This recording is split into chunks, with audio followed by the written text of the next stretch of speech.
Bienvenue au studio ésotérique avec la complicité de la boutique Saint-Gimère de Carcassonne. Bonjour à tous. Aujourd'hui, on entame une exploration vraiment vertigineuse. C'est le mot, oui. Il suffit d'imaginer un instant que le chaos apparent de la vie de tous les jours, ou même la forme de nos mains, soit dicté par un seul et même code caché. Un code mathématique, exactement. Voilà. L'objectif aujourd'hui, c'est de comprendre comment on peut passer d'une conscience un peu morcelée à une véritable compréhension géométrique globale de notre réalité. Et c'est fondamental pour ceux qui nous écoutent. Complètement. Le but, c'est de simplifier ces concepts spirituels profonds pour les débutants, parce qu'il faut bien insister sur un point, la géométrie sacrée, c'est pas une abstraction mathématique froide sur un tableau noir. Ah non, pas du tout. C'est le tissu même de notre quotidien, des atomes jusqu'aux étoiles infinies. C'est vraiment le postulat de base ici. L'univers tout entier est ordonné, structuré par des formes géométriques extrêmement précises. La géométrie, en fait, c'est la forme qui sous-tend notre être physique, mais aussi énergétique. D'accord. Le vide, la lumière, la matière dense, tout s'organise selon un ordre divin.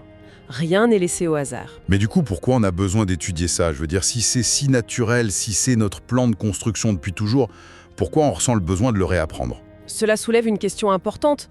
Pourquoi redécouvrir ce qui devrait être inné? Exactement. La réponse est assez troublante. L'humanité a tout simplement oublié ce savoir. Oublier, genre une amnésie collective. A provoqué l'effondrement spectaculaire de la civilisation atlante. Ok, décortiquons ça. Allez-y. Parce que pour une grande partie de notre public, l'Atlantide, ça relève un peu du mythe.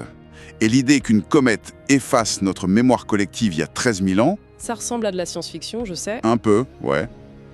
Faut-il voir ça comme une analogie d'un traumatisme psychologique ou c'est un événement géologique littéral qui a formaté notre disque dur? C'est très littéral en fait. Il ne faut pas voir la mémoire juste comme un truc biologique dans le cerveau. C'est un phénomène électromagnétique connecté à la Terre. Ah, connecté à la Terre, carrément. Oui. Avant ce cataclysme, la civilisation dégénérait déjà.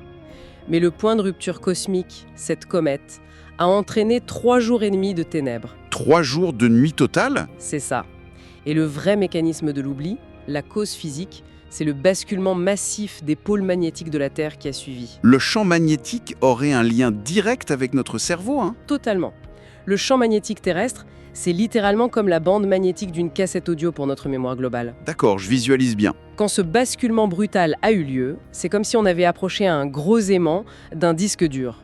Le champ s'est brouillé, Oh la vache. le système d'exploitation de l'humanité a craché, en gros. Exactement. Au redémarrage, on a perdu notre compréhension globale. Pour survivre, la psyché a dû adopter un mode de conscience limité, polarisé, morcelé. On a oublié la géométrie qui nous reliait au tout. C'est exactement ça. C'est vertigineux quand on y pense. Mais heureusement, la preuve de cette perfection est restée encodée quelque part. Absolument. Dans l'architecture de notre propre chair. C'est là que ça devient vraiment intéressant. Ce n'est pas abstrait du tout. Non, c'est très tangible. La signature de cet ordre réside dans la proportion dorée.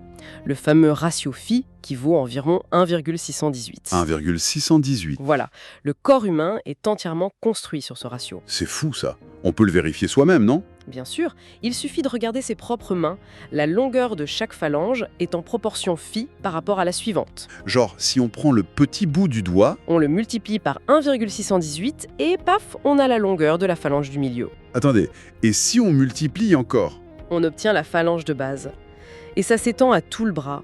Le rapport entre la main et l'avant-bras, c'est phi. Pareil pour l'avant-bras et le reste du bras? Pareil. Et pour les jambes aussi, entre le pied et le tibia. Même le nombril se situe au point phi de la hauteur totale du corps. C'est littéralement des poupées russes géométriques. La même équation qui se répète à l'infini. Ah oui, L'être humain est une image holographique de l'univers. ça prouve qu'on n'est pas juste le fruit du hasard? Et la nature ne fait pas d'exception. Si on relie ça à la vue d'ensemble, on retrouve cette proportion absolument partout. Partout? Partout. Les différentes sections de la queue d'une libellule, le squelette d'une grenouille, les ailes des papillons, Même les grenouilles, sérieux? l'ordre géométrique est le langage de la création organique. C'est le moyen le plus efficace de croître. D'accord, alors là, il y a une transition logique à faire. Je vous écoute. Pour la matière physique, les os, les grenouilles, ça se comprend. Il faut une structure solide. Mais pour notre énergie vitale, L'énergie n'a pas d'os. Comment cette géométrie s'applique à notre origine avant même qu'on ait un corps? C'est une excellente réflexion. Tout commence au stade embryonnaire. Les 8 premières cellules humaines forment une structure parfaite qu'on appelle l'œuf de vie. L'œuf de vie. 8 cellules. C'est ça, et cette forme dicte notre nature. Ces cellules restent au centre du corps toute notre vie. Elles ne meurent jamais? Non, elles conservent le plan énergétique fondamental. Ensuite, en se divisant, ça crée un tube central et une forme d'énergie en sphère creuse. Une sphère creuse. Oui, le torus. C'est le champ électromagnétique. Si on prend l'analogie d'une pomme, le tube central, c'est le trognon. Et l'énergie vitale, c'est la peau de la pomme. C'est la métaphore parfaite. L'énergie monte par le trognon, sort par le haut, déborde autour pour former la pomme et rentre par le bas. C'est fluide, quoi. Ça circule. En permanence. Et le lien avec la musique est très parlant ici. L'énergie circule selon des géométries précises, comme des octaves musicales. Des octaves. Dans notre énergie. Oui, avec des tons et des demi-tons. Au demi-ton, l'énergie change de polarité. Elle passe du féminin au masculin, c'est ça? Exactement. Et attention, on ne parle pas de genre ici. Bien sûr, on parle de dynamique électrique et magnétique, pour le public qui se poserait la question. Voilà. Féminin, c'est réceptif. Masculin, c'est directionnel. Notre énergie fluctue constamment entre les deux. Et parfois, ça se désaccorde. C'est inévitable avec le stress, l'environnement. Donc, il faut harmoniser ce torus. Pour ça, on utilise des résonateurs externes qui ont gardé cette géométrie pure. Les cristaux. Les cristaux, basés sur les solides de Platon. Alors, les fameux solides de Platon, c'est quoi exactement? Il y a 5 formes parfaites. Le tétraèdre pour le feu, le cube pour la terre, l'octaèdre pour l'air, l'icosaèdre pour l'eau et le dodécaèdre pour l'éther, le prana.